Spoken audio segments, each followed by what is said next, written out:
म्हणजे कर्माचा त्याग करणं म्हणजे खरं वैराग्य नाहीये. तर विरक्ती म्हणजे काय, तर एखादं कर्म केल्यानंतर त्याच्यामधनं जो काही आपली इच्छा आहे किंवा आकांक्षा आहेत त्या त्यागणं म्हणजे वैराग्य होय. आणि वैराग्याची परमोच्च स्थिती म्हणजे काय, तर भगवंतांच्या संतुष्टी करता कर्म करणं, असं वैराग्याचं वर्णन केलं. नंतर आपण योगशिडी पाहिली की याच्यामध्ये कर्मी लोक असतात की जे एखाद्या कर्म करताना किंवा स्वतःच्या इंद्रिय तृप्तीच्या इच्छांशी खूप आसक्त असतात. दुसरे असतात जे एखादं काहीतरी संकल्प करून एखादं कर्मकांड करतात. म्हणजे आपण बरेचशी व्रत, वैकल्य ही काहीतरी संकल्प करतो आधी आणि मग त्याच्यानंतर ते व्रत करतो. अर्थात ते पण तितकं उचित आहे निश्चितच, पण त्याच्याही पुढे जाऊन आपल्याला कर्मयोग करायचा आहे की ज्याच्यामध्ये सकाम कर्म आणि निष्काम कर्म आहे. सकाम कर्म म्हणजे काय, की एखादा आपण कर्म करतो जे शास्त्रांमध्ये सांगितलेलं आहे, एखादं कर्म ते कर्म करतो, पण त्या कर्माची आपल्याला फळाची अपेक्षा असते. की उदाहरणार्थ मी आता भगवद्गीतेचं हा चौथा अध्याय एक्सप्लेन करण्याचा प्रयत्न करणार आहे. तर त्याच्यामध्ये माझी जर काही इच्छा असेल की नाही सगळ्यांकडनं मला छान प्रतिसाद यायला पाहिजे, तर याचा अर्थ कुठेतरी ते सकाम कर्म आहे की मला कुठेतरी त्या फळाची अपेक्षा आहे. पण निष्काम कर्म म्हणजे काय, तर हे माझीही सगळ्यांप्रती, श्रील प्रभुपादांप्रती किंवा मला जे हे ज्ञान मिळालंय त्या गुरु शिष्य परंपरेप्रती सेवा म्हणून माझं हे कर्म आहे किंवा सेवा आहे, हे ही जर भावना असेल तर ते झालं निष्काम कर्म. तर असं ही योगाची शिडी आपण पाहिली. त्याच्यानंतर आपण बघितलं की उदाहरणात्मक जीवनशैली म्हणजे काय, तर आचरणाद्वारे आपल्याला शिकवण द्यायची. तर आता इथे अर्जुन आहेत, कारण श्रेष्ठ असे भक्त आहेत, तर निश्चितपणे त्यांचा आदर्श आपल्यासारखे सामान्य लोक घेणार आहेत. पण मग ही गरज आपल्याला का आहे, तर आपण गृहिणी असो किंवा एखादं काम करत असू, ऑफिसमध्ये काम करत असू किंवा मित्रमैत्रीण परिवार असेल, तर त्याच्यामध्ये कुठेतरी आपलं एक छोटंसं युनिट आहे. तर निश्चितपणे आपल्या वागण्या बोलण्यातनं निश्चितपणे आजूबाजूच्या वातावरणामध्ये लोकांवरती त्याचा परिणाम निश्चितपणे आपला होणार आहे. तर थोडक्यात काय, की आपण एक उदाहरणात्मक जीवनशैली प्रस्थापित करणं फार गरजेचं आहे. आणि मग चौथा आपण पाहिलं की आध्यात्मिक जीवनामधलं काय काय आव्हानं आहेत. कारण हे सगळं ज्ञान माहितीये बाबा, कर्म केल्यानंतर कर्म अशा पद्धतीने करायचे, तरी पण अर्जुन म्हणतात की मग हे ज्ञान असताना सुद्धा आपण का बरं एखादं वाईट कृत्य करण्यासाठी प्रवृत्त होतो. तर मग तिथे भगवंत क्रोध आणि कामवासना यांबद्दल ही कशी आवरणं आहेत याबद्दल विस्तृत चर्चा करतात.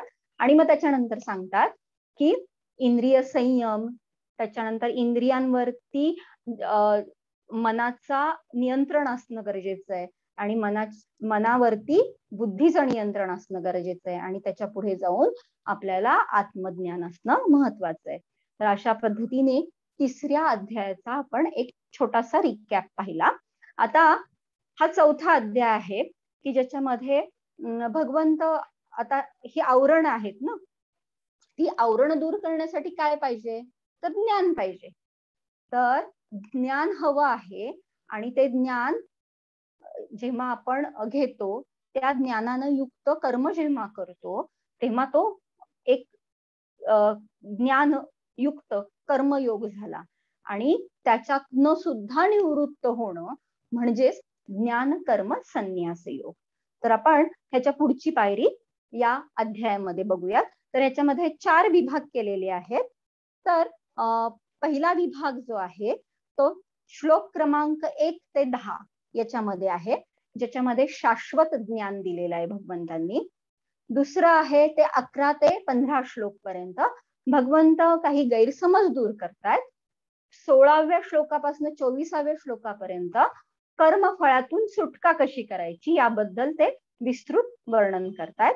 आणि 25 ते 42 या श्लोकांमध्ये भगवंत यज्ञाबद्दल माहिती सांगत आहेत. तर आपण पहिला भाग बघूयात की याच्यामध्ये शाश्वत ज्ञान देत आहेत.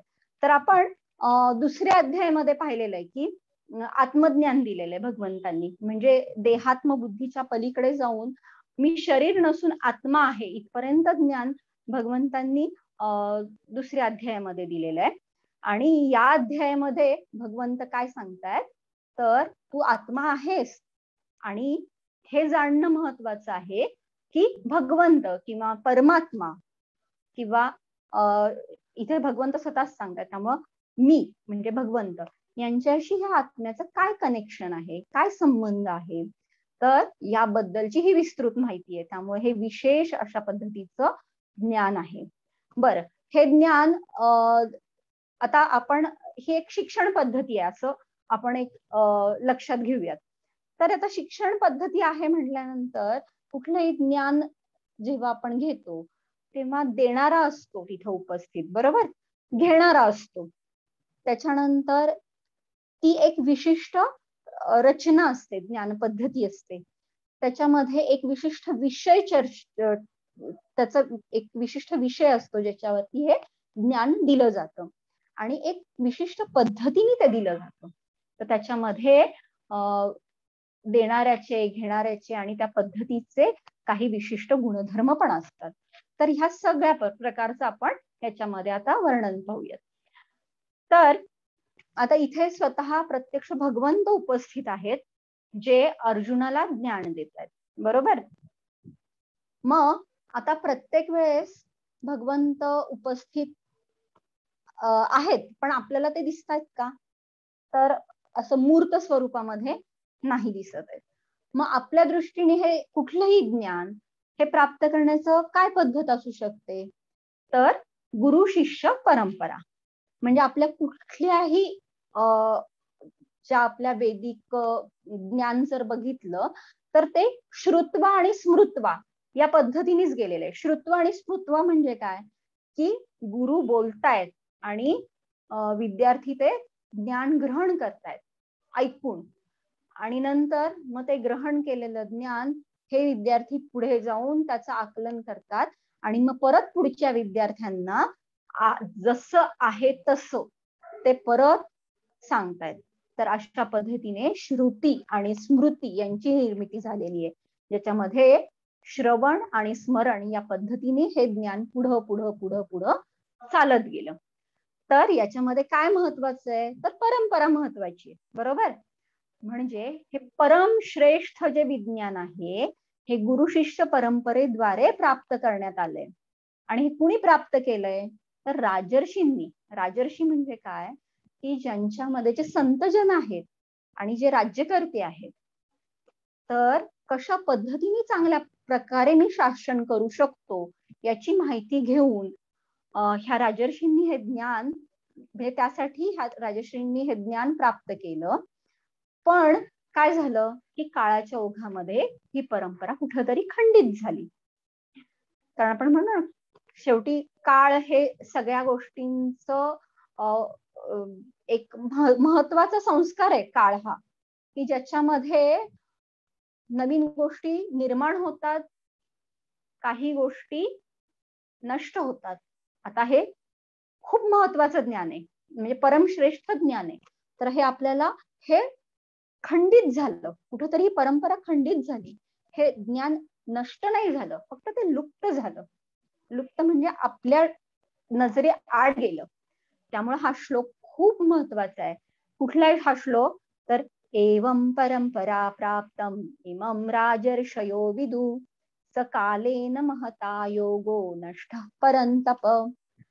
मग इथं काय गोष्टी महत्वाच्या आहेत तर दोन गोष्टी खूप महत्वाच्या आहेत की काय, परंपरा प्राप्तम, हे ज्ञान कसं आलंय तर परंपरेतनं आलेलं आहे.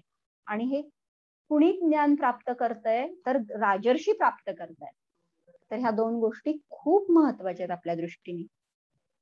बर, मग आता ह्याच्यासाठी काही उदाहरण आहे का? कुठल्या राजर्षींनी बाबा हे ज्ञान याच्या आधी सुद्धा, आता अर्जुनाचं उदाहरण आहेच आहे, पण भगवंत अजून थोडीशी हिस्ट्री देत आहेत. तर ते काय म्हणतायत की असं नाहीये की मी पहिल्यांदाच तुला ज्ञान देतोय, याच्या आधी मी विवस्वान म्हणजे सूर्यदेवांनाही ज्ञान दिलेलं आहे. आता विवस्वान म्हणजे सूर्यदेव यांनी हे ज्ञान मनु म्हणजे जे मानव जातीचे जनक आहेत, ज्यांच्यापासनं मनुष्य उत्पत्ती झाली, त्या मनूंना दिलं. नंतर मनूंनी त्यांच्या पुत्राला म्हणजे इक्ष्वाकूला हे ज्ञान दिलं. इक्ष्वाकू म्हणजे पृथ्वीचे अधिपती, जे रघुकुळातील पूर्वज आहेत, तर त्यांना दिलं. हा, तर आता ही परंपरा किती मोठी आहे ना. म्हणजे आपण एखादा आपला कुठलाही कोर्स करायचा झाला आपल्याला, किंवा कुठल्याही पद्धतीचं शिक्षण घ्यायचं झालं, तर आपण पहिलं काय बघतो बरं? शाळा बघतो ना. कुठल्या शाळेमध्ये मी ऍडमिशन घेणार आहे, बरं ही शाळा, ह्या शाळेला आपण एक खाली लिहिलेलं असतं सिन्स 1933 किंवा सुवर्ण महोत्सवी वर्ष. म्हणजे काय की ह्याच्यामध्ये काय असतं की एवढ्या वर्षांची आमची यशस्वी परंपरा आहे हे सांगितलं जातं. तसंच इथं भगवंत सांगतायत की हे ज्ञान विवस्वान ह्यांना मी आधी दिलेलं आहे, म्हणजे सध्याच्या ह्याच्यामध्ये. म्हणजे ह्याची किती जुनी परंपरा आहे बरं. त्यामुळं हे ज्ञान काळाच्या ओघामध्ये सुद्धा इतकंच प्रभावशाली आहे, हे त्याचं एक काय म्हणतो आपण, एक प्रूफ आहे. हे आपल्या दृष्टीने खूप महत्वाचं आहे. त्यामुळं हे ज्ञान अतिशय मोलाचं आहे, आपल्याला लक्षात येतं. बर, आता हे सांगितलं भगवंतांनी. मग इथं अर्जुन थोडेसे गोंधळले. का गोंधळले असतील? साहजिक आहे ना. अर्जुन म्हणतायत की अरे आपण तर एकत्र आतापर्यंत म्हणजे छान संवाद केले, मित्राप्रमाणे राहिलोय, आणि आता तुम्ही युद्धामध्ये माझ्या सोबत आहात. याचा अर्थ काय की तुम्ही माझ्या बरोबरचे आहात. हा, तर आणि तुम्ही विवस्वानला हे ज्ञान दिलं असं म्हणताय, तर मला हे समजलं नाही की माझ्याच वयाचे तुम्ही असताना हे ज्ञान सूर्यदेवाला कसं काय बरं दिलं. तर मग भगवंत इथं खूप छान रिकॅप किंवा फ्लॅशबॅक घेत आहेत. आपण एक बघतो ना की एक छानसं काहीतरी सुरू असतं आणि मग तिथे एखादं एक सर्टन पॉइंट असतो, मग तिथे एक फ्लॅशबॅक मध्ये जातो. तर इथे तसंच आहे की इथं भगवंत मग थोडस मागे जात आहेत आणि म्हणतायत की बहुनी मे व्यतीतानी जन्मानी, म्हणजे माझे अनेकानेक जन्म आहे झालेत. तवच्या अर्जुन, तुझे पण झालेत अर्जुना. हा, मग पुढं काय? तानी अहम वेद सर्वाणी, म्हणजे हे सगळे जन्म मला आठवत आहेत. न त्वम वेत्थत परंतप, तुला नाही आठवत ते, असं भगवंत सांगतायत. बर, इथं हा फार महत्वाचा फरक सांगितलाय की भगवंत हे परमात्मा स्वरूपात आहेत आणि आपण जीवात्मा आहोत. त्यामुळं आपली स्मरणशक्ती ही तशी अल्प आहे. म्हणजे या जन्मापुरतं काय, मी परवा किंवा काल काय खाल्लं हे सुद्धा जर मला आठवायला थोडासा वेळ लागत असेल किंवा लक्षात राहत नसेल, तर मग मागच्या जन्माच्या गोष्टी मला काय आठवणार, नाही आठवणार. तर ही जीवात्म्याची ही मर्यादा आहे, हे आपण लक्षात घेणं खूप गरजेचं आहे. आणि एका दृष्टीने ही मर्यादा आपल्यासाठी खूप उपकारक आहे. नाहीतर काय झालं असतं, जर आपल्याला पूर्वीचे जन्म आठवत असते, आपले स्वतःचे म्हणा किंवा एकमेकांचे, तर कदाचित आता झूम वरती जेवढी उपस्थिती आहे तेवढी मला कदाचित 64, 65 जे काही आहे, तर त्याच्यामध्ये एवढी उपस्थिती कदाचित दिसली नसती. अरे तू देणार आहेस ज्ञान, आठवतंय या जन्मामध्ये कशी होतीस, असं कदाचित कोणाची रिॲक्शन आली असती. सो खूप महत्वाचं आहे आपल्या दृष्टीने की. आणि दुसरी गोष्ट म्हणजे एक जाणवतं की छोटासाच हा श्लोक आहे की भगवंत सांगतायत की मला माहितीये तुझे जन्म माहिती आहेत, माझे जन्म माहिती आहेत, तरी सुद्धा भगवंत किती प्रेमळ आहेत, किती कृपाळू आहेत. की ते जे काही आपलं सगळं, ज्या काही चुका झाल्या असतील मागच्या जन्मोजन्मीच्या, ते सगळं माफ करून परत परत परत परत हे ज्ञान देण्यासाठी आपल्या समोर उभे राहतात. तर हे खूप महत्वाचं आहे. म्हणजे भगवंतांचा हा पण माफ करण्याचा, दयाळू वृत्ती ही खूप आपल्याला छानपणे इथं दिसू शकते. बर, आता आपल्याला समजलं की गुरु शिष्य परंपरेतनं हे ज्ञान आलेलं आहे. तर हे ज्ञान कोण घेऊ शकतं बाबा? तर आता इथं भगवंत स्वतः कुणाला ज्ञान देत आहेत? तर अर्जुनाला ज्ञान देत आहेत. म्हणजे अर्जुनाकडे काहीतरी गुण आहेत, बरोबर. नंतर हे ज्ञान आता प्रत्यक्ष भगवंत देत आहेत अर्जुनाला. पण माझ्या जीवनातल्या समस्या किंवा आपल्या सगळ्यांच्या जीवनातल्या समस्या ह्यांचं निराकरण करण्यासाठी भगवंत साक्षात आपल्याला मूर्त स्वरूपात नाही दिसणार आहेत. मग ते ज्ञान बाबा अशा त्यांच्या सो कॉल्ड अनुपस्थितीत हे ज्ञान मी कोणाकडनं घ्यायचं शिक्षण? बरं, हे माहिती असणं आपल्याला गरजेचं आहे. आणि ह्या शिक्षण पद्धतीमध्ये नक्की कुठल्या स्वरूपाचं हे आध्यात्मिक ज्ञान आहे हे पण आपल्याला समजणं गरजेचं आहे. तर हे ज्ञान ग्रहण करण्यासाठी काय बरं आपले गुण असले पाहिजेत? तर अर्जुन कडे जर बघितलं तर अर्जुन हे भगवंतांचे भक्त आहेत, मित्र आहेत, जिज्ञासू आहेत आणि आज्ञेचे पालन करणारे आहेत. जर हे गुण आपल्यामध्ये पण आपण थोड्याफार प्रमाणामध्ये अंगीकारले तर निश्चितपणे हे ज्ञान आपण घेण्यासाठी, आपण सुद्धा प्राप्त करण्यासाठी निश्चितपणे पात्र ठरतो. तर आता आपण एक एक गुण बघूयात की भक्त म्हणजे काय. तर भक्त म्हणजे काय की कुठंतरी त्याच्यामध्ये श्रद्धा, विश्वास हे गुण उपस्थित असतात. म्हणजे आव्हानात्मकता नसते. म्हणजे काय की एखादी गोष्ट सांगितली बाबा की हे कर, की लगेच अशा आपल्या भुवयावर म्हणजे आपण आपल्या मुलांच्या बाबतीत बघतो किंवा शिक्षक एका विद्यार्थ्याला शाळेमध्ये जर एखादी गोष्ट सांगितली असेल तर एखादा विद्यार्थी उठून आव्हानात्मक दृष्टीने ते विचारू शकतो ना, कसं काय बरं, मला हे मान्य नाही, अशा पद्धतीने तो आव्हान देऊ शकतो. मग अशा वेळेस काय होतं, ते ज्ञान देणाऱ्याची इच्छा होत नाही किंवा तो विषय कुठंतरी दुसरीकडे भरकटतो. त्यामुळं सगळ्यात महत्वाचा गुण काय आहे, तर आपल्याला श्रद्धा पाहिजे की हो, हा देणारा किंवा हे ज्ञान ह्याच्यामध्ये मला श्रद्धा आहे निश्चितपणे. तर इथे मग नम्रता हा गुण फार महत्वाचा राहतो. म्हणून भक्त असणं फार महत्वाचं आहे. दुसरं म्हणजे मित्र. अर्जुन हे भगवंतांचे परम मित्र आहेत. तर मित्र कसे असतात, तर आपली एखादी मैत्रीण खूप काहीतरी छान एखादं काम करत असेल तर आपल्याला तिचा अभिमान वाटतो ना, की अरे खूप छान ही काम करतेय, बघा आज ह्या पोझिशनला आहे आणि ती माझी मैत्रीण आहे बरं का, अजूनही माझे फोन होतात. तर अशा पद्धतीने आपण आपल्या मैत्रिणीचं भरभरून कौतुक करतो.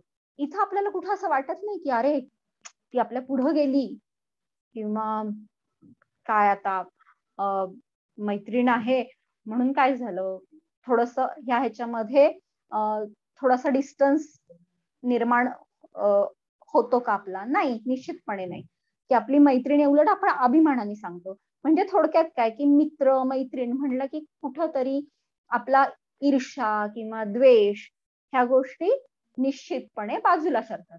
त्यामुळे मित्र म्हणजे भगवंतांबद्दल किंवा ह्या ज्ञानाबद्दल आपल्याला ईर्ष्या किंवा द्वेष नसणं ही खूप महत्वाचा हा गुण आहे.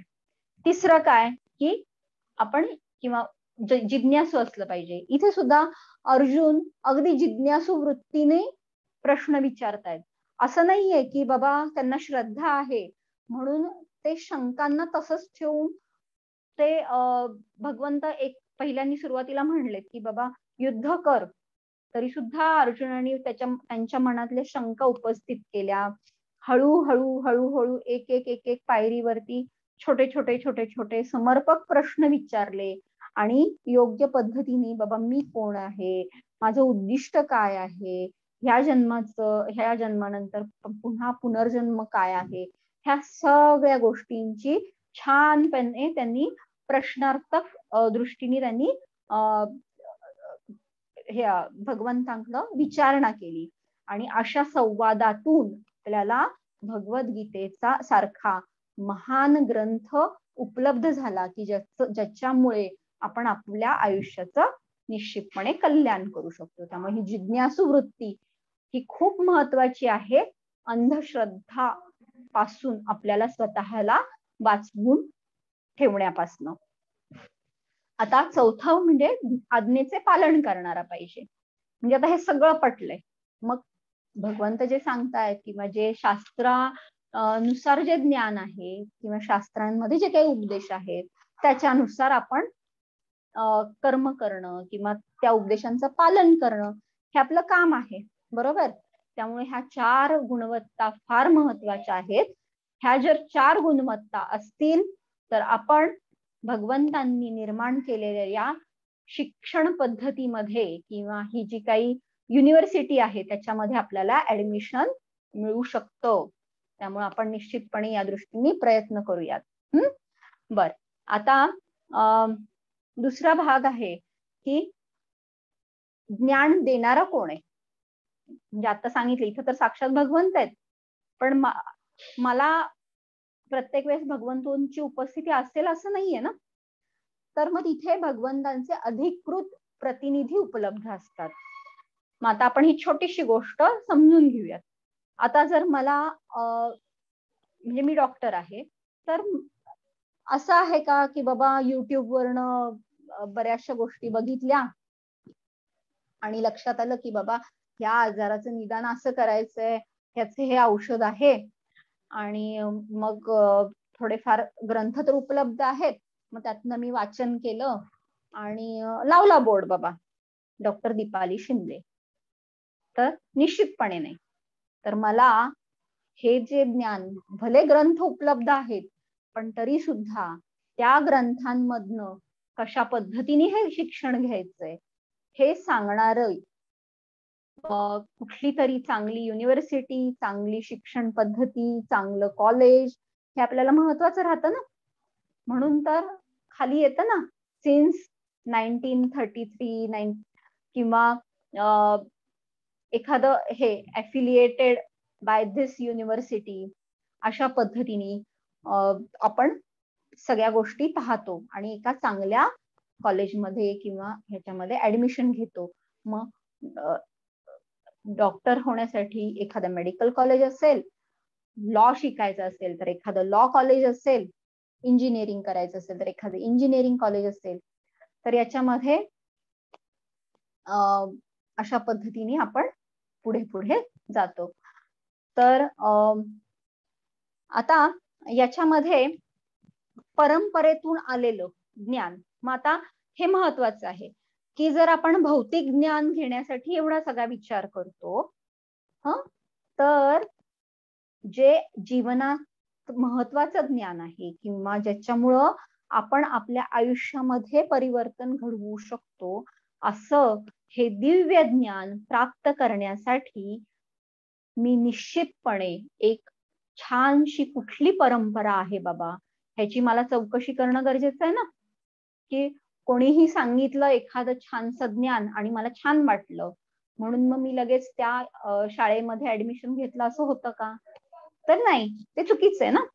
त्यामुळं कितीही काहीही छान वाटलं, युट्यूब वरती काही व्हिडिओज आले तरी पण आपल्याला थोडंसं माहिती पाहिजे की बाबा याच्यामध्ये ह्या सगळ्या गोष्टीला काही परंपरा आहे का. कारण ही फार महत्वाची गोष्ट आहे. तर आता पद्मपुराणामध्ये हा श्लोक येतो की ज्याच्यामध्ये काय म्हटलंय की संप्रदाय विहीन ये मंत्र ते निष्फला मतहता.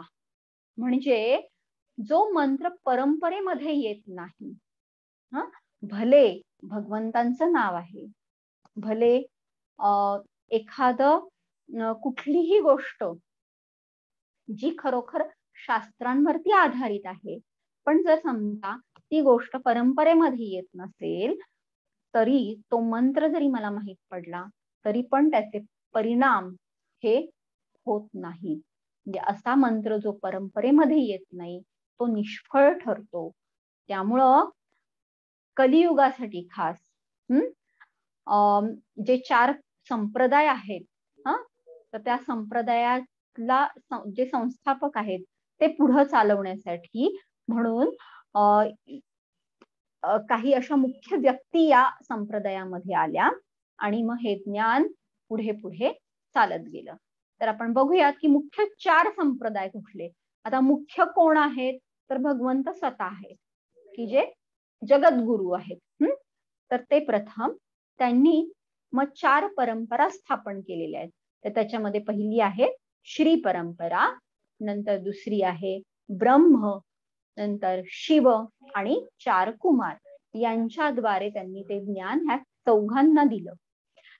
तर ब्रह्माजींद्वारे, मग ब्रह्माजींनी, आता कसं असतं एखादी शिक्षण संस्था आहे तर शिक्षण संस्थेमध्ये संस्थापक असतात, बरोबर. आता हे संस्थापक आहेत, हे 4 जण कोण आहेत, संस्थापक आहेत. पण ते पुढे चालवण्यासाठी एखादा मुख्य अध्यापक किंवा एक प्राचार्य लागतो की नाही. तर त्याच पद्धतीने ब्रह्माजींनी म्हणजे ह्या परंपरेमध्ये ही परंपरा पुढे चालू राहण्यासाठी ब्रह्माजींनी मध्वाचार्य यांची निवड केली. त्याच्यानंतर लक्ष्मीजींनी रामानुजाचार्य यांची निवड केली. नंतर रुद्र म्हणजे शिवजींनी विष्णू स्वामी यांची निवड केली आणि 4 कुमारांनी निंबादित्य किंवा निंबार्काचार्य यांची निवड केली. तर या 4 परंपरेमध्ये आपण जर साऊथला किंवा दक्षिण भारतात गेलो तर तिथं श्री परंपरा आपल्याला अजूनही त्याचं कार्यरत असलेली दिसते. उडुपीमध्ये जर गेलो तर तिथे मध्वाचार्यांबद्दल आपण निश्चितपणे म्हणजे आपण काय म्हणतो हेडक्वार्टर अशा पद्धतीचं तिथं आपल्याला दिसून येतं. तर आता हे समजलं आपल्याला, बरोबर, की परंपरा कुठल्या आहेत. मग आता निश्चितपणे सगळ्यांना प्रश्न पडला असेल किंवा पडायलाच पाहिजे की बाबा ठीक आहे, मग आता तुम्ही हे जे सांगता आहात किंवा ही जी भगवद्गीता आहे जशी आहे तशी, ह्याची अधिकृतता आहे का, तर निश्चितपणे आहे. तर ह्याच्यामध्ये काय आहे बरं ही, तर आपण ब्रह्म मध्व गौडीय संप्रदायामध्ये येतो. म्हणजे याच्यामध्ये काय आहे, तर श्रीकृष्ण यांनी ब्रह्माजींना हे ज्ञान दिलं, ब्रह्माजींनी नारद मुनींना हे ज्ञान दिलं, नारद मुनींनी श्रील व्यासदेवांना हे ज्ञान दिलं आणि असं करत करत करत 32वे जे आचार्य आहेत याच्यामध्ये श्रील प्रभुपाद यांचा समावेश होतो. तर अशा पद्धतीने आपण ही परंपरा पाहू शकतो की कशा पद्धतीने ही परंपरा पुढे पुढे चालू झालेली आहे. तर निश्चितपणे आपण या 4 परंपरेमधल्या एका परंपरेमध्ये आहोत हे आपण आता अभिमानानं सांगू शकतोय की ब्रह्म मध्व गौडीय संप्रदाय. ठीक आहे. तर आता आपल्याला समजलं की आता ही ऑथराइज्ड ज्ञान पद्धती आहे किंवा शिक्षण संकुल आहे. तर ठीक आहे, आपल्याला आपली एंट्री पण श्रील प्रभुपादांच्या कृपेमुळं झालेली आहे. थोडीफार भक्त मित्र जिज्ञासू ह्यांचा थोडाफार आपण अवलंबन करण्याचा प्रयत्न करत आहोत. बरं, आता इथं आल्यानंतर कुठल्या गोष्टीचं ज्ञान मिळणार आहे हे आपल्याला माहिती असलं पाहिजे की नाही. तर ह्या कुठल्या गोष्टीचं मिळणार आहे आणि हे ज्ञान मिळाल्यानंतर त्याचा मला काय फायदा होणार आहे हे पण माहिती असणं गरजेचं आहे, बरोबर. आपण एखादी शिक्षण पद्धती की मला वकिली आवडते तर मग मी ऑथराइज्ड लॉ कॉलेजमध्ये ऍडमिशन घेतलं तर मला माहिती असतं की बाबा हा इथं येऊन मला लॉचं हे हे हे हे शिकायला मिळणार आहे आणि इथून शिकून झाल्यानंतर मी अशी अशी अशी अशी प्रॅक्टिस करणार आहे आणि त्या प्रॅक्टिस मध्ये असा असा मला फायदा होणार आहे. हे आपला प्रोटोकॉल तयार असतो की नाही. त्याच पद्धतीने हे आध्यात्मिक ज्ञानाबद्दल आपण चर्चा करूयात. तर ह्याच्यामध्ये आपल्याला काय शिकवलं जाणार आहे किंवा जात आहे, तर हे ज्ञान काय आहे बाबा, हे आध्यात्मिक ज्ञान कशाबद्दल आहे, नंतर भगवंतांबद्दल आहे, तर मग हे भगवंत या भौतिक जगामध्ये केव्हा अवतीर्ण होतात आणि अवतीर्ण होण्याचा त्यांचा काय उद्देश असतो, आणि हे ज्ञान मला त्यांच्याबद्दल जाणलं तर त्यांनी मला काय मिळू शकतं किंवा मी काय प्राप्त करू शकतो किंवा शकते. तर भगवंत केव्हा अवतीर्ण होतात यासाठी एक खूप परिचित, सगळ्यांना माहिती असलेला फेमस श्लोक आपल्याला माहितीये, की पूर्वी आपण महाभारत सिरियल बघत होतो तर तेव्हा असं छानसं एक हे यायचं ना, एक मला वाटतं मैं काल हूँ आणि असं एक यदा यदा हि धर्मस्य, असं खूप छान तो श्लोक म्हटला जायचा. तर तो श्लोक आपल्याला सगळ्यांना माहितीये की भगवंत केव्हा अवतीर्ण होतात, तर यदा यदा हि धर्मस्य ग्लानिर्भवति भारत अभ्युत्थानम् अधर्मस्य तदात्मानं सृजाम्यहम्. म्हणजे जेव्हा जेव्हा आणि जेथे जेथे धर्माचरणाचा ऱ्हास होतो आणि अधर्माचे वर्चस्व होते, त्यावेळी हे भारता मी स्वतः अवतीर्ण होतो, असं भगवंत स्वतः सांगतायत. तर जेव्हा जेव्हा धर्माची ग्लानी होते, धर्माची ग्लानी होते म्हणजे काय, तर शास्त्रविहित जे कर्म आहेत, तर ते कर्म करणं किंवा एक शिस्तबद्धता आहे ना, तर ती शिस्तबद्धता कुठंतरी ढासळली तर निश्चितपणे अधर्माचा सुळसुळाट होतो आणि मग त्या सगळ्या गोष्टींना परत अधर्माचं वर्चस्व थांबवण्यासाठी आणि धर्माला परत जिवंत करण्यासाठी किंवा त्याचा परत उत्थापन वरती उचलण्यासाठी भगवंतांना स्वतःला अवतार घेणं, म्हणजे भगवंत स्वतः अवतरित होतात. बर, हे अवतरण झाल्यानंतर भगवंत काय करतात बरं, तर त्यांची कर्म काय आहेत, तर परित्राणाय साधूनां विनाशाय च दुष्कृताम धर्म संस्थापनार्थाय संभवामी युगे युगे. तर याच्यामध्ये सगळ्यात 3 महत्वाची कर्म आपल्याला दिसून येतात.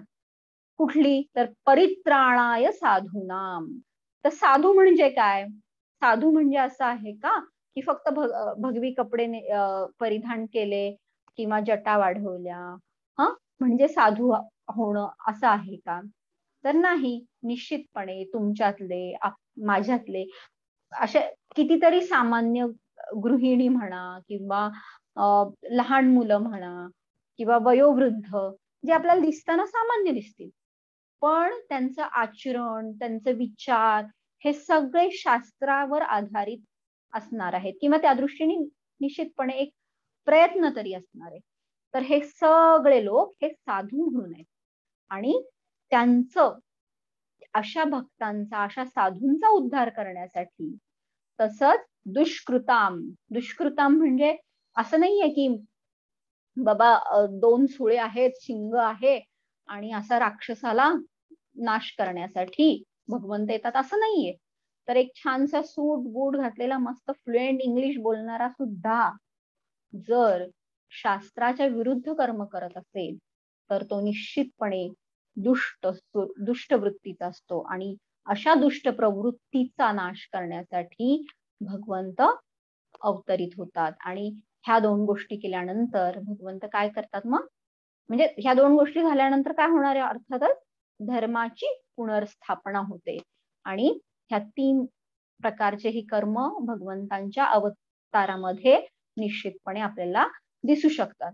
आता हे भगवंत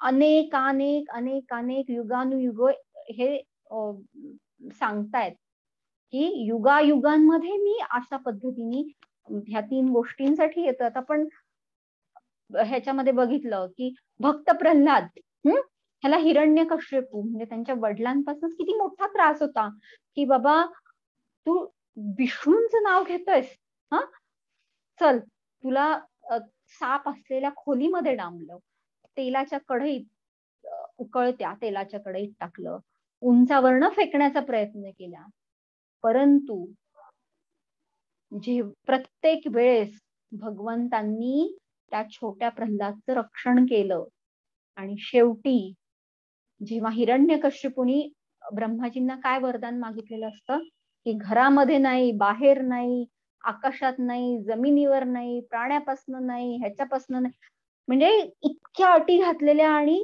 ह्या कुणापासून मला मृत्यू नको. आणि त्यांची एक धारणा झालेली की मी आता अमर आहे. तरी सुद्धा त्या ब्रह्माजींनी दिलेल्या वरदानाला कुठही छेद न देता भगवंत अवतीर्ण झाले आणि नरसिंह भगवंतांच्या स्वरूपामध्ये जे म्हणजे सिंहाचं रूप, सिंहाचं मुख आहे आणि मनुष्याचं शरीर स्वतःच्या मांडीवर घेतलं आणि अशा पद्धतीने स्वतःच्या नखांनी त्यांनी हिरण्यकश्यपूचा वध केला. तर भगवंत कुठल्याही परिस्थितीत, कुठल्याही प्रतिकूल परिस्थिती म्हणा किंवा आपल्याला असं अशक्य वाटतं की नाही इथे भगवंत नाही काही करू शकत असं आपल्याला कदाचित वाटू शकेल, पण नाही, त्या परिस्थितीमध्ये सुद्धा भगवंत हे ह्या 3 गोष्टी निश्चितपणे करतात की साधूंचा, भक्तांचा उद्धार करतात. त्यामुळं आपण हे निश्चितपणे जाणलं पाहिजे की जर आपण शास्त्रविहित कर्मांचं किंवा ह्याचा आदेशांचं पालन केलं आणि साधू होण्याचा प्रयत्न केला तर निश्चितपणे, भक्त होण्याचा प्रयत्न केला तर निश्चितपणे परिस्थिती कशीही अशक्यप्राय वाटली तरी सुद्धा भगवंत निश्चितपणे आपला रक्षण करणारे आहेत. हा कॉन्फिडन्स किंवा हा विश्वास आपला निश्चितपणे आपल्याला असला पाहिजे. तर हे लक्षात आलं की भगवंत का अवतीर्ण होतात. बर, ठीक आहे, आता मला हे समजलं भगवंत कोण आहेत, भगवंतांचा आणि माझा काय संबंध आहे, भगवंत कशासाठी येतात, त्यांचं काय उद्दिष्ट आहे, सगळं समजलं. मला काय फायदा आहे, बरोबर? म्हणजे ह्यामुळं माझ्या जीवनामध्ये काय परिवर्तन होणार आहे हे महत्वाचं आहे की नाही. तर मग इथे भगवंत सांगतात की माझं कर्म दिव्य आहे, माझं जन्म दिव्य आहे आणि ह्याचं जर तुला ज्ञान मिळालं तर तू सुद्धा, आपण म्हणतो ना की पारसमणी जर एखाद्या लोखंडाला चिकटला तर त्या लोखंडाचं सोनं होतं ना, तसंच आहे. जर मला हे ज्ञान कळलं तर हा पारसमणी जर मिळाला तर माझ्यासारख्या जड अशा लोखंडाचं निश्चितपणे आयुष्याचं सोनं होणार आहे, बरोबर? म्हणजे काय होतं की हे जर मला समजलं की जन्म समजला, कर्म समजलं की दिव्य आहे बाबा, तर निश्चितपणे हा देह त्यागल्यानंतर पुनर्जन्म मिळणार नाही, ह्याची शाश्वती. हे पुनर्जन्म मिळणार नाही म्हणजे काय, तर भगवंतांच्या धामामध्ये, शाश्वत धामामध्ये आपल्याला ते धाम प्राप्त होणार आहे की आपण साक्षात तिथं, की जिथं पुन्हा जन्म घेणं ह्या गोष्टी नसणार आहेत, बरोबर? म्हणून इथं भगवंत सांगतात की जन्म कर्मच मे दिव्यम यो वेत्ती तत्वतः त्यक्त्वा देहम पुनर्जन्म नैति मामेति सो अर्जुन. मग आता आपल्या बऱ्याच जणांना हा निश्चितपणे एक वाटेल की मग काय होतंय, पुन्हा जन्म घेतला तर काय होतंय, असा एक विचार होऊ शकतो ना. पण खरंच तितकं सोपं आहे का पुनर्जन्म, तेही मनुष्य स्वरूपात, तेही आपली जी आत्ताच्या आपली जी मैत्री आहे अगदी त्याच पद्धतीने पुढचा जन्म मिळेल ह्याची गॅरंटी आहे कुणाला? नाहीये. त्यामुळं पुनर्जन्माचा विचार हा निश्चितपणे आपण त्यागला पाहिजे. हे फार महत्वाचं आहे, कारण जेव्हा मी पण सुरुवातीला या कृष्ण भावनामृत संघामध्ये थोडंसं इंट्रोड्यूस झालेले मी, तेव्हा मला पण असं वाटायचं मग काय होते, ठीक आहे मला हे आत्ता या जन्मात एवढं करायचंय, त्याच्यानंतर पुढच्या जन्मामध्ये मी बघेन की याच्या पुढे मी काय करायचं म्हणून. पण हळूहळू हळूहळू जसं जसं समजत गेलं गोष्टी किंवा योग्य मार्गदर्शन मिळत गेलं तेव्हा कळलं की नाही बाबा, हा विचार करणं खरंच धोकादायक आहे, कारण माहिती नाही पुढचा जन्म कसा असणार आहे.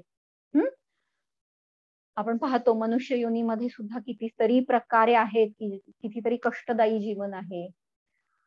तर त्यामुळे हा विचार आपण सोडणं महत्वाचं आहे की नकोय आपल्याला पुनर्जन्म, हे खूप महत्वाचं आहे आपल्यासाठी. मग त्याच्यासाठी आपल्याला काय करायला पाहिजे, की नकोय बाबा आपल्याला पुनर्जन्म नकोय, तर मग काय करायला पाहिजे, तर भगवंतांचं दिव्य जन्म, दिव्य कर्म ह्याबद्दल आपल्याला ज्ञान घेणं गरजेचं आहे. हे निश्चित आपल्याला कळलं, बरोबर, त्याचा फायदा पण कळला. मग आता ठीक आहे, छानपैकी आपण ज्ञान घेतलं, आपल्याला समजलं की आता आपण ऑथराइज ह्याच्यामधनं ज्ञान घेत आहोत, काय ज्ञान मिळणार आहे, त्याचा काय फायदा, हे सगळं समजलं. एका सर्टन लेवलवरती आपल्याला ज्ञान प्राप्त झालं, तर त्या ज्ञानानुसार आधारित मला आता कर्म करायचे, ऍक्च्युअल प्रॅक्टिस करायची. म्हणजे असं आहे का की मी बाबा BMS झाले, तर एंट्री घेतली, तर ते जे काही ज्ञान मिळालं, तर ते ज्ञान मी तसंच घेत गेले आणि साठवत गेले, असं झालंय का, की नाही. निश्चितपणे एक ठराविक कालावधी झाल्यानंतर मला एक सर्टिफिकेट मिळालं की आता तुम्ही प्रॅक्टिस सुरू करू शकता, बरोबर. मग ते ज्ञान प्राप्त केल्यानंतर मग मला आता माझ्या पण क्षमता हळूहळू समजायला लागल्या, की बाबा जरी असलं तरी मी ह्याच्यामध्ये कुठल्या गोष्टीमध्ये मी चांगल्या पद्धतीने काम करू शकेन. तर अशा गोष्टींमध्ये एक एक एक एक आपले कौशल्य त्याच्यामधनं वाढीस लागतात, बरोबर.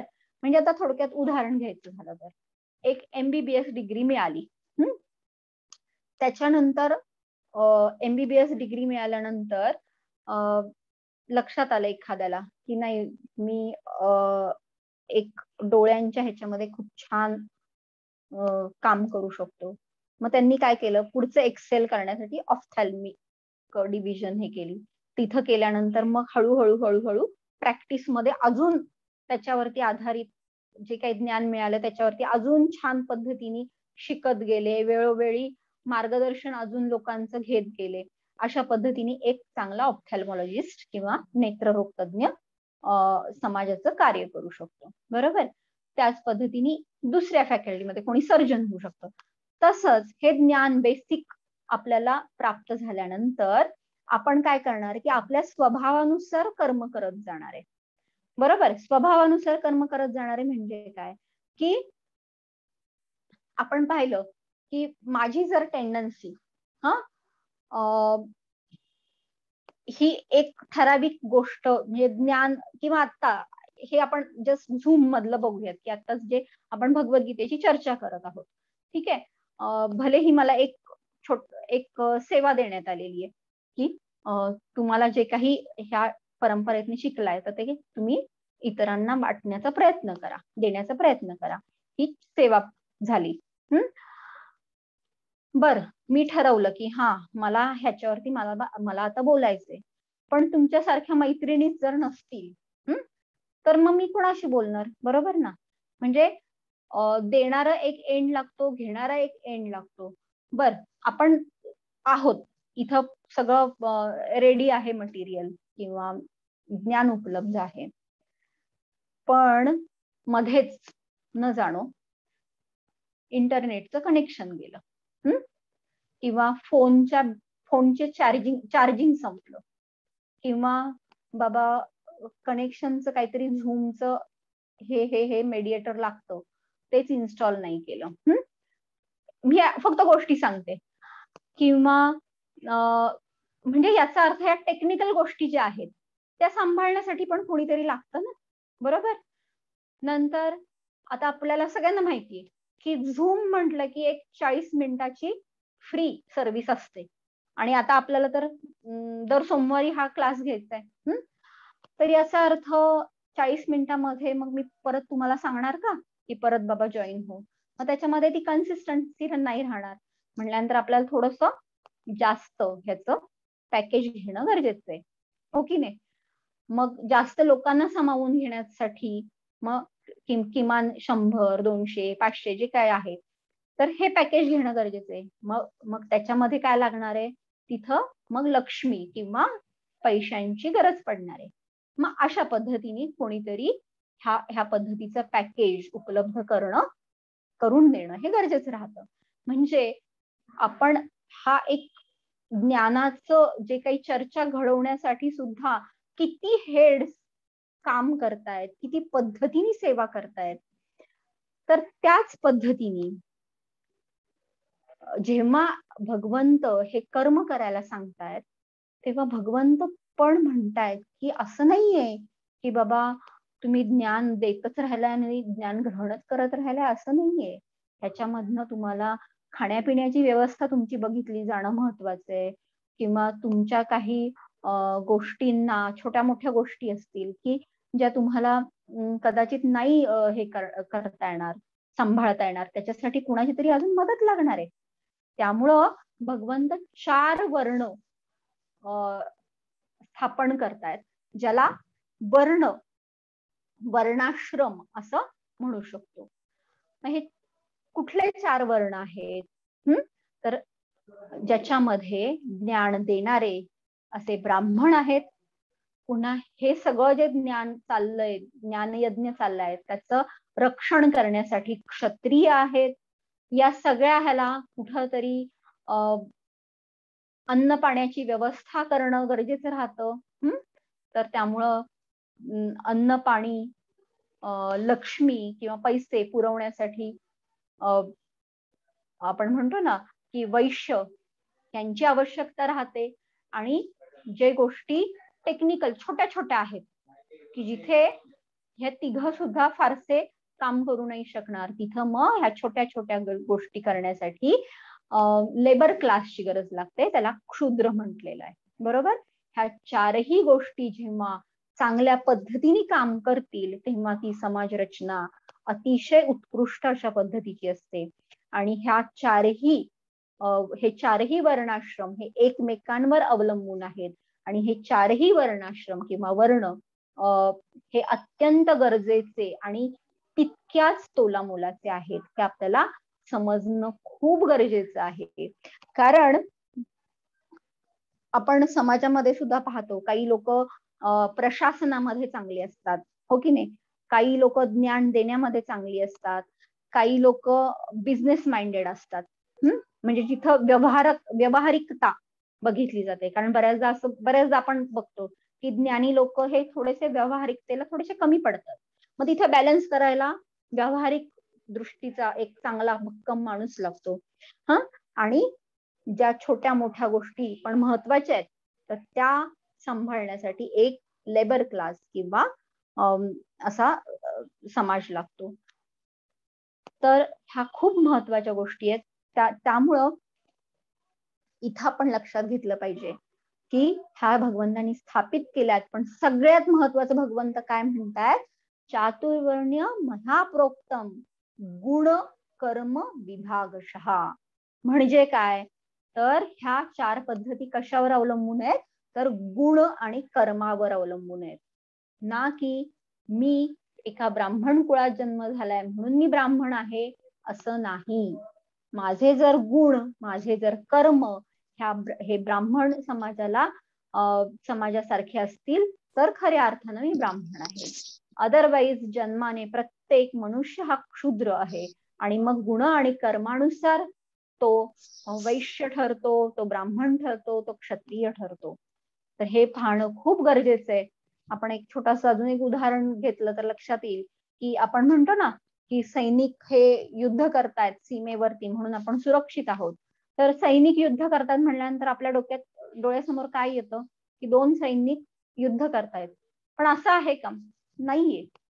तर युद्ध इथं हमला करायचा आहे, अशा पद्धतीने हल्ला करायचा आहे, हा स्ट्रॅटेजिक प्लॅन करणारे कोणीतरी आहेत. त्याच्यानंतर प्रत्यक्ष युद्ध करणारे कोणीतरी आहेत. त्यांचं खाणं पिणं सांभाळणारे कोणीतरी आहेत. त्यांचं सगळं अकाउंट म्हणजे बाबा एवढा खर्च येणार आहे, एवढं आपल्याला सामग्री लागणार आहे, युद्धाचा हा खर्च असणार आहे, एवढी शस्त्र लागणार आहेत. अशा पद्धतीने आर्थिक बाजू सांभाळणारा पण विभाग आहे.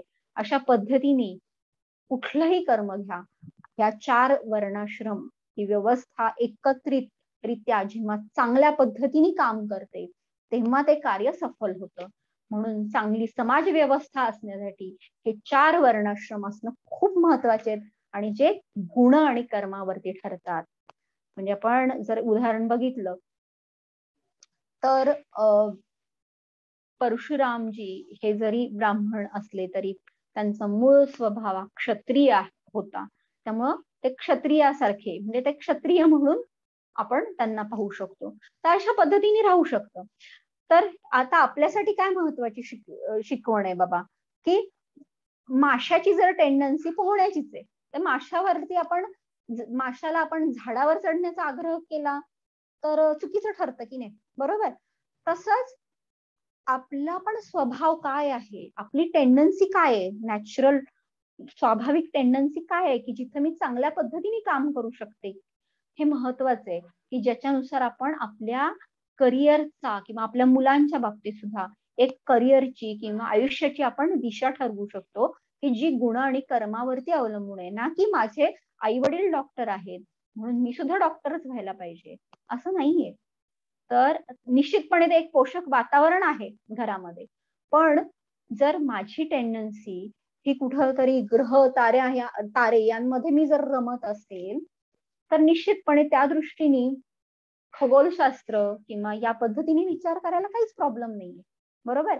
त्यामुळं आपल्या मुलांची करिअरची दिशा ही त्यांची काय टेंडन्सी आहे, ना की आपल्या घरात हे आहे आणि अशा पद्धतीने मला वाटतं म्हणून तू हे करावं, असं चुकीचं आहे. त्यामुळे ही फार महत्वाची शिकवण आहे आपल्या दृष्टीने, की बाह्य गोष्टींवरती आपल्या आयुष्याची कारकीर्द किंवा आयुष्याची दिशा ठरवू नका, तर ती गुण आणि कर्मावरती ठरवा, की ज्याच्यामुळं आपण त्या क्षेत्रामध्ये उत्कृष्ट प्रगती करू शकतो.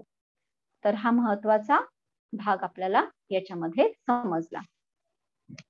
तर आपण लक्षात आलं की हा दिव्य ज्ञान प्राप्त केलं, नंतर छानपैकी आता कर्म पण लक्षात आलं की मला काय पद्धतीने कर्म करायचंय. मग असं आहे का की ठीक आहे, भगवद्गीता उपलब्ध आहे, सगळं ज्ञान उपलब्ध आहे, आपण छानशी युनिव्हर्सिटी शिक्षण संस्था पण समजून घेतलेली आहे, तर त्याच पद्धतीचं शिक्षण इतर शाळांमध्ये पण त्याच लेवलनी शिकवलं जाईल ह्याची पण आपल्याला शहानिशा करणं गरजेचं आहे, बरोबर? आपण बऱ्याचदा पाहतो की 12वी मध्ये IITच्या ह्याच्यामध्ये ऍडमिशन घ्यायचंय, पण पाहिजे ते कॉलेज मिळालं नाही म्हणून 1 वर्ष मी गॅप घेतला आणि परत मी त्या नीट काय JEE जे काही आहे त्याची मी तयारी केली, असं बऱ्याचदा आपण उदाहरणं ऐकतो, बरोबर? असं का बरं, की चांगल्याच ह्याच्यामध्ये मला ऍडमिशन पाहिजे? तर असं आहे ना, थोडासा फरक पडतो ना. म्हणजे काय फरक पडतो? तर निश्चितपणे तिथला एक्सपिरियन्स किंवा तेवढ्या वर्षांची अनुभव, ह्या सगळ्या किंवा तिथे येणाऱ्या गोष्टींचा अनुभूती, ह्या सगळ्यामध्ये थोडाफार किंचितचा फरक असतो, की जो महत्वपूर्ण ठरतो. जर आपण ह्याच्यामध्ये जर एवढा विचार करत असू, तर इथे पण आपण विचार केला पाहिजे ना, की आता काही ह्याच्यामध्ये काय सांगितलं जाऊ शकतं, की भगवंत श्रीकृष्ण हे सुद्धा इतर देवतांसारखेच आहेत, असं शिकवण दिली जाऊ शकते. काही ठिकाणी काय म्हटलं जातं, की भगवंत यांच्यापासनं जी काही ज्योती निघते किंवा जो दिव्य प्रकाश आहे, त्या दिव्य प्रकाशामध्ये आपण लीन होणं किंवा ती ब्रह्म अवस्था प्राप्त करणं म्हणजे सर्वोच्च प्राप्ती आहे, हे ब्रह्मज्ञान आपल्याला दिलं जातं. तिसऱ्या ह्याच्यामध्ये परमात्मा म्हणून आपण भगवंतांना जाणून घेतलं पाहिजे असं शिकवलं जातं, बरोबर? आणि चौथ्या ह्याच्यामध्ये भगवंत म्हणजे साक्षात श्रीकृष्ण आहे. अशा 4 पद्धतीमध्ये आपल्याला हे ज्ञान दिलं जाऊ शकतं. आता पहिलं आपण बघूयात. तर भगवंत म्हणजे देवता आहेत का? तर असं नाहीये. भगवंत हे भगवंत आहेत आणि ही जी काही आपल्या ब्रह्मांडापुरतीची जी काही व्यवस्था आहे, आपण पाहतो ना की एखादं सरकार असतं, मग ते असे वेगवेगळ्या डिव्हिजन्स असतात आणि वेगवेगळ्या डिव्हिजन्स वरती काम करणारे मंत्री असतात, त्या खात्यावरती काम करणारे. तसंच प्रत्येक देवी देवतांना हे खातं वाटून देण्यात आलं आहे, की जेणेकरून हे व्यवस्थापन व्यवस्थित होईल. तर अशा पद्धतीने म्हणजे थोडक्यात पाऊस पाडणं ह्याची अधिकृत मंत्री कोण आहेत तर इंद्रदेव आहेत. किंवा काय म्हणतो आपण, पाण्याचा साठा किंवा पाण्याचं जे काही उपलब्ध आहे ह्याच्यासाठी वरुण देव आहेत. किंवा सूर्यदेव किंवा अग्निदेव हे प्रकाश, उष्णता यांच्यासाठी आहेत. हा, आणि इथे सुद्धा काय म्हणतो आपण, एक वैष्णवी किंवा स्त्रियांना पण तेवढंच स्थान आहे, ह्याचा आपल्याला निश्चितपणे अभिमान वाटला पाहिजे. कारण खूप 3 महत्वाची खाती ह्या वैष्णवींना देण्यात आली आहेत. तर त्याच्यामध्ये कोण आहेत तर संरक्षण खातं दुर्गादेवींकडे सोपवण्यात आलेलं आहे. त्याच्यानंतर अर्थमंत्री आहेत श्री लक्ष्मीजी, आणि ज्याला शिक्षण किंवा ज्ञान ह्याच्या संबंधीचं जे खातं आहे ते सरस्वतीजींनी घेतलेलं, म्हणजे त्यांना देण्यात आलेलं आहे. तर अशा पद्धतीने स्त्रियांना सुद्धा किंवा वैष्णवींचा सुद्धा त्याच्यामध्ये एक छानसा समावेश आहे. तर भगवंत ह्या सगळ्यांपासून भिन्न आहेत, हे पहिलं महत्वाचं समजणं महत्वाचं आहे. आता दुसरं आपण पाहिलं की काही जण ब्रह्मन या स्वरूपामध्ये भगवंतांना पाहतात, की दिव्य प्रकाशामध्ये आपण लीन झालो तर निश्चितपणे आपल्याला एक प्रकारची एक शांती अनुभवायला मिळते. आणि हे तितकंच खरं आहे की आपण जर एक छान पद्धतीचे एक प्राणायाम किंवा एक छान पद्धतीचे एक कॉन्सन्ट्रेशननी हे केलं, योग केला, तर निश्चितपणे आपल्याला ही अनुभूती किंवा ते स्थान आपल्याला प्राप्त होऊ शकतं की जिथे आपल्याला शांतीची किंवा सत या स्वरूपाची किंवा शाश्वत सत्य आहे ना हे, तर त्याची आपल्याला अनुभूती निश्चितपणे प्राप्त होते. मग दुसऱ्या ह्याच्यामध्ये काय समजलं जातं तर भगवंत हे परमात्मा आहे. परमात्मा म्हणजे काय, आपण एक छानसं असं एक झाड, इथं शास्त्रामध्ये ऍक्च्युली बनियान ट्री ह्याचा उल्लेख केलाय, किंवा आपण एक उदाहरणासाठी एक आंब्याचं झाड गृहीत धरूयात की आंब्याच्या झाडावरती 2 पक्षी आहेत. त्यातला एक पक्षी काय करतोय, हा आंबा खातोय, गोड वाटला तर खातोय, नंतर दुसरा आंबा चाखून बघतोय तो थोडासा कैरी, थोडासा आंबट वाटतोय, थोडासा नको वाटतो त्याला, अशा पद्धतीने तो फळं चाखतोय. आणि दुसरा पक्षी शांतपणे बसून बघतोय की हा अच्छा, हा इथून इथं गेला, अच्छा हे फळ खातोय. सो तो फक्त बघतोय की एक, आणि त्याला सांगतोय पण बरं का की अरे तिथे नको जाऊ, ते नाहीये चांगलं. पण हा आपला दुसरा पक्षी कसा आपला मग्न आहे स्वतःच्याच ह्याच्यामध्ये. सेम आपण आत्मा किंवा जीवात्मा आणि आपल्या हृदयात असणारे परमात्मा हे आहेत. आणि हे परमात्मा आपल्याला मित्राप्रमाणे हळूच आपण बघतो ना, बऱ्याचदा आपण म्हणतो ना की माझ्या आतून एक असं काहीतरी इंट्युशन आवाज आला, त्यासाठी आपल्याला स्वतः शांत होणं गरजेचं राहतं. म्हणजे मग ते परमात्म्याचा आवाज खूप छोटा आहे, त्यामुळे मग ते आपल्याला तो छोटा आवाज आपल्याला कळू शकेल. तर अशा पद्धतीने आणि ते बघतायत की अरे माझ्याकडे बघ, मी आहे इथे, तर ते अशी मित्राप्रमाणे आपली वाट पाहतायत. त्यामुळे परमात्मा या स्वरूपामध्ये निश्चितपणे भगवंत आहेत, आणि त्यांचं ज्ञान झालं तर आपल्याला शाश्वत स्वरूप आणि ज्ञान ह्यांचा आपल्याला अनुभूती मिळते. त्यामुळे सत आणि चित या गोष्टींचा आपल्याला निश्चितपणे आपल्याला या स्तरावरती अनुभूती मिळते. आणि तिसरं महत्वाचं काय आहे की भगवंत हे भगवान आहेत ह्या स्वरूपामध्ये जेव्हा ज्ञान मिळतं तेव्हा ते कसं असतं, सत चित आनंद या स्वरूपामध्ये. म्हणजे काय की आता पहिल्या 2 उदाहरणामध्ये आपल्याला एक शांती मिळाली, बाबा एक ज्ञान मिळालं, शाश्वत स्वरूप समजलं. आता पण मी एकटी आहे किंवा मी एकटा आहे आणि फक्त मला भगवंत आणि मी आणि जे काही भगवंत ते पण लांबून दिसतायत, पण ऍक्च्युअली मला त्यांचा आस्वाद नाही घेता येत, मला त्यांच्याशी असं रेसिप्रोकेट किंवा व्यक्त होता येत नाहीये.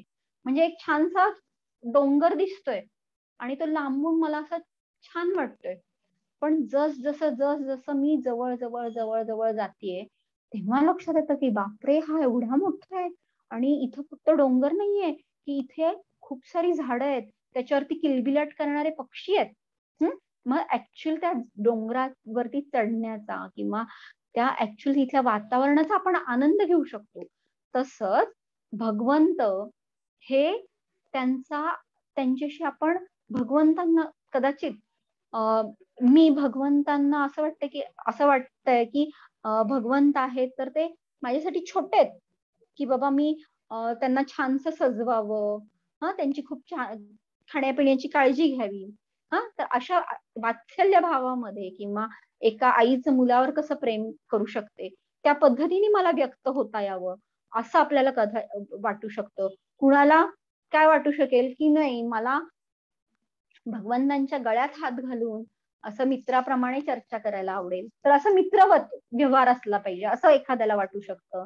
एखादीला काय वाटू शकतं, की मला भगवंतांबरोबर नृत्य नृत्य करायचंय किंवा माधुर्य भावामध्ये किंवा प्रियकर म्हणून मला त्यांच्याकडे बघायचंय. तर अशा स्वरूपामध्ये आपण वेगवेगळ्या रसांमध्ये त्यांची छान पद्धतीने त्यांच्याशी आपण एक संबंध प्रस्थापित करू शकतो. तर अशा पद्धतीचं आदान प्रदान किंवा अशा पद्धतीचा संबंध जेव्हा आपण भगवंतांना भगवान या स्वरूपामध्ये पाहू, तेव्हा हे संबंध प्रस्थापित होतील, की जिथे आपण एकटेपणा नसणार आहे. आपल्यासारखे अनेक भक्त असणार आहेत, भगवंत स्वतः असणार आहेत. त्यामुळे खूप छान पद्धतीचं आपण सध्या जे आपण सध्या आदान प्रदान करतोय, तर त्या पद्धतीचं आदान प्रदान आपलं निश्चितपणे जेव्हा आपण दिव्यधामामध्ये या स्वरूपामध्ये आपण जाणू, तर ह्याची परिणती ही त्या लेवलवरती किंवा सर्वोच्च लेवल स्तरावरती आपल्याला अनुभवायला मिळणार आहे. तर हे खूप महत्वाचं आहे. मग जिथे आपल्याला भगवंत अरे समजतील, की सुदाम्यासारखा गरीब हा भगवंतांचा सखा आहे किंवा यशोदामाई वात्सल्य भावामध्ये भगवंतांना दोरीने बांधण्याचा प्रयत्न करते आणि भगवंत पण शांत मुलासारखे रडतायत आणि बांधून घेतायत. अशा पद्धतीचं खूप गोड स्वरूपाचं हे आदान प्रदान आपल्याला निश्चितपणे अनुभवणं फार महत्वाचं आहे, कारण ती सर्वोच्च स्थिती आहे. त्यामुळं एक महत्वाची शिकवण आपल्याला याच्यातनं काय लक्षात येते, की डोंगर जरी लांबून सारखा दिसला तरी सुद्धा जसं जवळ जाऊ तसं आपल्याला त्याचे वेगवेगळे स्वरूप कळतील आणि सर्वोच्च काय आपल्याला काय पाहिजे, कुठल्या स्वरूपामध्ये मला भगवंतांकडं जायचंय हे जेव्हा आपल्याला कळेल, त्यामुळे ध्येय निश्चित करणं आणि त्या ध्येयानुसार आपली कुठल्या विमानात बसायचंय आणि त्या विमानाचं कुठलं योग्य विमान ठरवायचंय आपल्याला, त्यानुसार तिकीट काढायचंय. हे फार महत्वाचं आहे. तर हे आपल्याला फार महत्वाची शिकवण मिळते, की सगळेच गोष्टी ह्या एकच त्याच्यामुळे ध्येय प्राप्त होणार नाही. तर आपल्याला योग्य दिशा, योग्य परंपरा निवडणं खूप गरजेचं आहे. आणि आपल्याला मला अभिमान वाटतो, की श्रील प्रभुपादांनी जे ही परंपरा आपल्या समोर दिलेली आहे किंवा आपल्याला या परंपरेमध्ये समाविष्ट करून जी त्यांच्या विमानात बसवण्याचं तिकीट दिलंय, तर निश्चितपणे हे तिकीट ह्या चौथ्या ध्येयापर्यंत आपल्याला नेणार आहे, की जिथं आपण भगवंतांशी वेगवेगळ्या भावांमध्ये आदान प्रदान करू शकणार आहे. तो श्रील प्रभुपादांचे सगळ्या आचार्यांचे खूप खूप खूप धन्यवाद, की ज्यांनी ही आपल्याला महत्वाची कृपा दिली आहे. तर आता पुढच्या ह्याच्यामध्ये तिसऱ्या भागामध्ये भगवंत काय सांगताय, तर म्हणजे हे 2 भाग समजले आपल्याला. तर तिसऱ्या भागामध्ये भगवंत काय सांगतायत, तर आता हे सगळं तुला करायचंय, पण मग त्याच्यासाठी तुला काय करायला लागेल, चांगले कर्म करावे लागतील, जे शास्त्रांवरती आधारित आहेत. आणि वाईट कर्म टाळणं किंवा शास्त्रांच्या विरुद्ध जे कर्म आहेत ते टाळणं गरजेचं आहे. आता हे सगळ्यांनाच माहिती आहे. भगवद्गीता म्हणल्यानंतर कुठेही सामान्य कोणीही सांगतं, की भगवद्गीतेमध्ये कर्मयोग सांगितलेला आहे आणि कर्म हीच पूजा आहे सांगितलेलं आहे. तर त्यानुसार कर्म आणि किंवा वाईट कर्म ह्याच्याबद्दल आपल्याला निश्चितपणे सांगण्यात येतं. पण सगळ्यात महत्वाचं इथं भगवंत काय सांगतायत की कर्माच्या गुंतागुंती एवढं समजणं खूप सोपं नाहीये. कुठलंही चांगलं कर्म करायचं झालं तरी सुद्धा माझा हेतू जरी चांगला असला तरी सुद्धा मी त्याच पद्धतीने केलं तर मला जे हवंय तसंच त्याचे परिणिती होते असं नाही. समोरचा व्यक्ती त्या कर्माचं काहीतरी दुसरा अर्थ काढून स्वतःला दुःख करून घेऊ शकतो. त्यामुळे प्रत्येक कर्म जरी आपल्याला छान वाटत असलं तरी सुद्धा ते 100% पुण्यच मिळेल असं नाहीये. तर कर्म आणि विकर्म हे फार महत्वाचं आहे. तर चांगल्या पद्धतीच्या गोष्टींचा आपल्याला निश्चितपणे समाविष्ट करून घ्यायचं आहे. पण सगळ्यात महत्वाचं जाणून काय घ्यायचंय तर अकर्म, चांगल्या गोष्टी करायच्या आहेत पण त्याचं मला कर्मफळ नकोय. मग ह्या कर्माच्या प्रतिक्रिया नको आहेत. हे भगवंत खूप छान पद्धतीने इथं सांगतायत की ही आध्यात्मिक जीवनात प्रवेश करण्याची फार महत्वाची गुरुकिल्ली आहे. कारण कर्म आणि विकर्म हे चांगले कर्म मिळाले तर पुण्य कर्म आहे झाले तर ते त्याचं फळ भोगण्यासाठी मला परत पुनर्जन्म आहे. वाईट कर्म केले तर पापाची शिक्षा भोगण्यासाठी परत पुनर्जन्म आहे. पण चांगले कर्म तर करायचेच आहेत पण मला त्याचं पुण्य पण नकोय. हे जेव्हा बॅलन्स 0 होईल तेव्हा मग मला आध्यात्मिक जगतामध्ये प्रवेश मिळणार आहे. तर त्याच्यासाठी ही गुरुकिल्ली इथं भगवंत देतायत. त्याला ते अकर्म म्हणतायत आणि अकर्म हे जाण असं ते सांगतायत. मग ह्याच्यामध्ये काय निश्चित म्हणजे नक्की काय आहे तर आपल्याला वर करणी सगळीच कर्म सारखी दिसतायत. म्हणजे आपण ऑफिसमध्ये जातोय, पैसे कमवतोय पण त्या पैशांचा उपयोग आपण आपल्या मुलांना कृष्ण भावना भावित पद्धतीने वाढवण्यामध्ये करतोय किंवा त्या धनाचा काही अंश आपण भगवंतांच्या सेवेमध्ये देतोय. तर अशा पद्धतीने जर आपण धनाची शुद्धी केली किंवा माझ्याकडे जे ज्ञान आहे ते इतरांना भगवतचं ज्ञान देण्यामध्ये किंवा भगवंतांची चर्चा करण्यामध्ये मी माझ्या ज्ञानाचा, बुद्धीचा, कुठल्याही गोष्टीचा कसा वापर करू शकेन या पद्धतीने जेव्हा मी कुठलीही गोष्ट करेन किंवा मी स्वयंपाक करते तर ते ह्याचा भोग लावायचा आहे. मग त्या अन्नाचं स्वरूप हे प्रसादामध्ये रूपांतरित होतं. त्यामुळे वर करणी आपण सगळेजण भक्त कर्म करताना दिसतात पण बदलतं काय तर भावना बदलते. म्हणून या संस्थेचं नाव आहे की आंतरराष्ट्रीय कृष्ण भावनामृत संघ. म्हणजे प्रत्येक गोष्ट हे कृष्ण भावनेमध्ये जेव्हा केली जाते तेव्हा आपण चांगलेच कर्म करणार आहोत. तर ह्या कुठल्याही चांगल्या कर्माची परिणती ही भगवत धामामध्ये घेऊन जाण्यासाठी आपल्याला उपयोगाची ठरते आणि परत ह्या कर्माचं फळ म्हणून उपभोगण्यासाठी आपल्याला पुनर्जन्म नाही. हे निश्चितपणे आपल्याला अकर्म त्या पद्धतीने जाणलं पाहिजे. ही फक्त एक सुरुवात आहे. ऍक्च्युली ह्याचं इन डिटेल पुढच्या अध्यायांमध्ये 7 ते 12 या अध्यायांमध्ये ह्याचं विस्तृत चर्चा आहे. आणि आता चौथा भाग महत्वाचा आहे शेवटचा की याच्यामध्ये यज्ञाची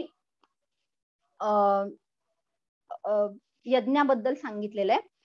तर आपण जीवनासाठी ही शिकवण महत्वाची आहे की भगवंत हे कुठल्याही आपल्या कर्मासाठी कुठल्या परिस्थितीसाठी जबाबदार नाहीयेत. तर आपण जे काही कर्म करतोय तर ती आपण भविष्याची आपण स्क्रिप्ट लिहितोय की आपल्याला काय करायचंय, कुठलं विमान पकडायचंय ह्याची स्क्रिप्ट आपण लिहितोय.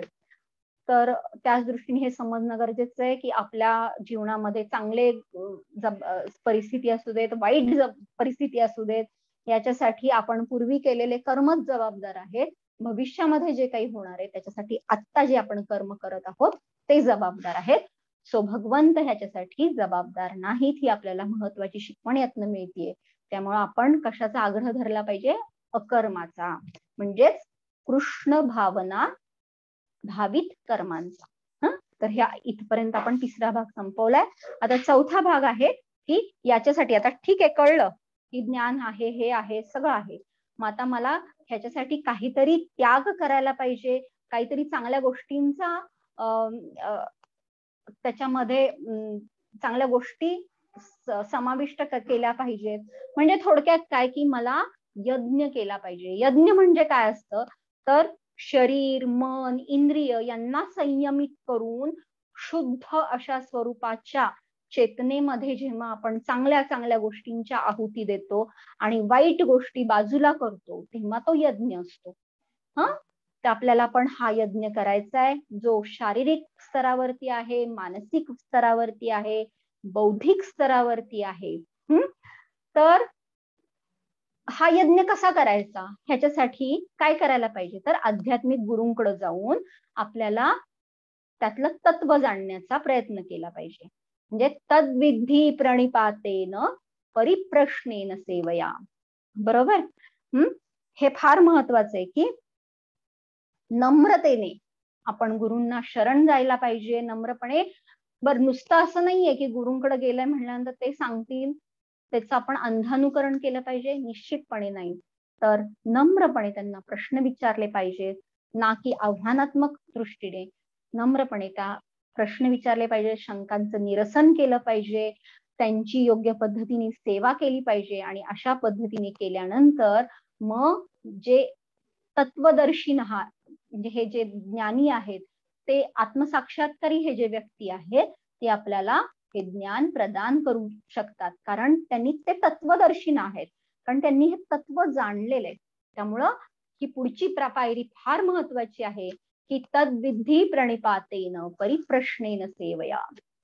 हा श्लोक आपल्यासाठी फार महत्वाचा आहे.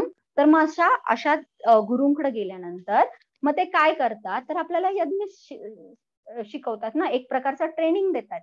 तर याच्यामध्ये काय कसलं ट्रेनिंग देतात की यज्ञाचं, की कुठल्या कुठल्या गोष्टींना बाजूला करतायत किंवा यज्ञामध्ये आहुती देतायत आणि नष्ट करतायत गोष्टी. तर आपल्यातला गर्व, आपल्यातला अहंकार, आपल्यातला गैरसमज, गैरसमजुती, आपल्यातला दर्प, ह्या सगळ्या गोष्टींचा ते यज्ञ म्हणून त्या गोष्टी नष्ट करतात हे गुरु. आणि आपल्याला एक योग्यता निर्माण करतायत आपल्यामध्ये, की ज्याच्यामध्ये आपण आपले स्किल्स किंवा कौशल्य हे अजून छान पद्धतीने ते डेव्हलप करू. आणि त्याच्यातनं आपल्याला कसं असतं की भौतिक योग्यता ह्याच्यामध्ये आपण त्या क्षमतांचा वापर करून आपण एक उपलब्धी करू शकतो की जी भौतिकदृष्ट्या महत्वाची राहते. पण आध्यात्मिक ज्ञान प्राप्त करण्यासाठी ह्या योग्यतांबरोबर काय महत्वाचं असतं, तर चारित्र्य संपन्न करणं. आणि हे गुरु हे अशा छान पद्धतीने आपल्याला चारित्र्यवान बनवण्यासाठी मार्गदर्शन करतात, म्हणून हे महत्वाचं आहे. त्यामुळं चारित्र्य हे फार महत्वाचं आहे. आणि मग ते सांगतात की सर्वोच्च यज्ञ काय आहे. आपण पाहिलं की शारीरिक लेवलवरती ठराविक आहार कशा पद्धतीचं हे पुढं येईल, तर शारीरिक स्तरावरती यज्ञ करणं महत्वाचं राहतं. की मग कृष्ण भावना भावित स्वरूपामध्ये जे अन्न बनवलं गेलंय त्याचा प्रसाद म्हणून स्वीकार करणं, ही शारीरिक लेवलवरचा हा यज्ञच आहे ना. किंवा मानसिक स्तरावरचा काय यज्ञ आहे, की आपल्या मनाला इकडं तिकडं भटकू न देता त्याला सतत भगवंतांच्या स्मरणामध्ये लावणं, हा मानसिक स्तरावरचा यज्ञ झाला. इंद्रियांचा संयम करणं, की डोळ्यांना काही विशिष्ट गोष्टी सतत एखादी गोष्ट पाहण्याची सवय, तर त्याच्यामध्ये मग भगवंतांचं दर्शन घेणं, या दृष्टीने आपण जर आपल्या नेत्रांचा उपयोग केला तर तो इंद्रिय संयम ठरतो. तर अशा पद्धतीने प्रत्येक गोष्टींवरती जेव्हा आपण संयम आणतो तेव्हा तो यज्ञ छान पद्धतीने संपन्न होतो. आणि याच्यामध्ये आपल्या या परंपरेमध्ये श्रील प्रभुपादांनी हा यज्ञ सर्वोच्च पद्धतीने कसा आपल्याला संपन्न करता येईल यासाठी 4 नियामक तत्वांचं मार्गदर्शन केलेलं आहे, की ज्याच्यामध्ये त्यांनी कृष्ण प्रसाद घेण्यास सांगितलंय. याचा अर्थ काय होतो की मांसाहार वर्ज्य करायला सांगितलंय. म्हणजे नियम क्रमांक 1 की मांसाहार नाही. दुसरं, परस्त्री संग नाही, म्हणजेच थोडक्यात अनैतिक संबंधांना करायचे नाहीत, हा दुसरा नियम सांगितलाय. तिसरं, जुगार नाही. आणि व्यसन कुठल्याही पद्धतीचं नाही. अशा पद्धतीचं त्यांनी नियम ठरवून दिलेले आहेत. आणि आपलं मन कसं असतं की जर मी आता सांगितलं की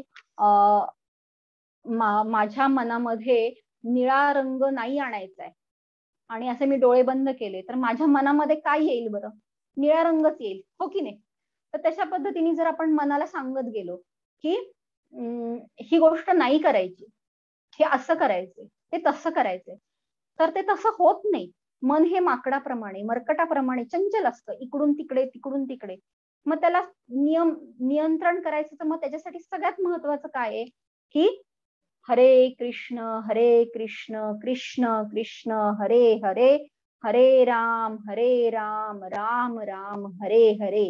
ह्या महामंत्राचा आपण जर सतत जप करत गेलो, जप करत राहिलो, तर निश्चितपणे आपण या चंचल मनाला कुठेतरी नियंत्रित करू शकतो आणि भगवंतांच्या या नामाचा आपण एक अंगीकार केला तर प्रत्येक कर्म आपलं हे कृष्ण भावना भावित होतं आणि हा सर्वोत्तम यज्ञ संपन्न होतो. आणि या अध्यायामध्ये भगवंत हेच सांगतायत की हे अर्जुन, ह्या अशा पद्धतीचा ज्ञानाचा अवलंबन करून तू अज्ञान रूपी जे काही तुझ्या डोक्यात तुझ्या मनामध्ये ज्या काही शंका आहेत, साशंका आहे, त्या सगळ्यांचा छेद कर आणि ज्ञानयुक्त हो आणि कृष्ण भावना भावित होऊन किंवा माझ्यासाठी म्हणून कर्म कर आणि युद्धाला तयार हो.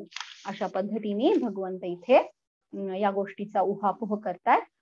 तर याबद्दल कुणाला काही शंका असतील तर विचारू शकता, कारण प्रतिप्रश्नेन सेवया हे निश्चितपणे महत्वाचं एक आपल्याला मार्गदर्शन भगवंतांनी केलंय. त्यामुळं निश्चितपणे आपण प्रश्न घेऊ शकतो. खूप खूप धन्यवाद. हरे कृष्ण. हरे कृष्ण. माताजी सगळ्यांना अनम्यूट हे करताय का? कोणाचे काही प्रश्न असतील एक दोन तर आपण प्रश्न घेऊ शकतो.